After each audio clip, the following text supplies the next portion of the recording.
Guys, എൻ്റെ ഒരു കൂറ ഹെൽമെറ്റ് ഉണ്ടായിരുന്നു കേട്ടോ. അതൊരുത്തൻ അടിച്ചുകൊണ്ട് പോയി. ഇന്നവൻ ആ ഹെൽമെറ്റ് എൻ്റെ ഫ്രണ്ടിൽ വന്ന് നിൽക്കുകയാണ്. എൻ്റെ കയ്യിൽ നിന്ന് അടിച്ചുകൊണ്ട് പോയി ഹെൽമെറ്റ് വീട്ടിൻ്റെ താഴെ ഇത് അടിച്ചുകൊണ്ട് അത് എക്സാക്ട് സെയിം സാധനം ഇന്ന് എൻ്റെ ഫ്രണ്ടിൽ വെച്ച് അത് കിട്ടിയിരിക്കുകയാണ്. ഞാൻ എന്ത് ചെയ്യണമെന്ന് അറിഞ്ഞുകൂടാതെ നിൽക്കുകയാണ്.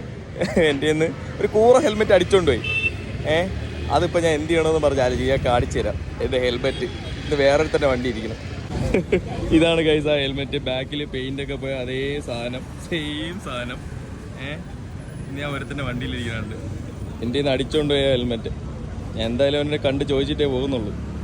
എന്തൊരു അവസ്ഥയാണ് നോക്കെ. ആ പെയിൻറ്റ് പോയ ഇത്രയും കൂറ ഹെൽമെറ്റ് അടിച്ചുകൊണ്ട് പോകണം. എൻ്റെ അവസ്ഥ അല്ലേ ചോദിക്കും. സുഹൃത്തുക്കളെ, അങ്ങനെ എൻ്റെ ഹെൽമെറ്റ് കിട്ടിയിരിക്കുകയാണ്. ആ കൂറ ഹെൽമെറ്റ്. ഇത് പെയിൻ്റ് അടിക്കാതെ കൊണ്ടു നടന്ന ആരെങ്കിലും അടിച്ചുകൊണ്ട് പോകുന്നുള്ളതുകൊണ്ടാണ്. എന്നിട്ടും അടിച്ചുകൊണ്ട് പോയി. മാറ്റാത്തതും അതുകൊണ്ടാണ്. ഇത്രയും ഗതികെട്ട ഹെൽമെറ്റ്. ഇതാ പെയിൻ്റൊക്കെ എക്സാക്ട് ഇതൊക്കെ അതേ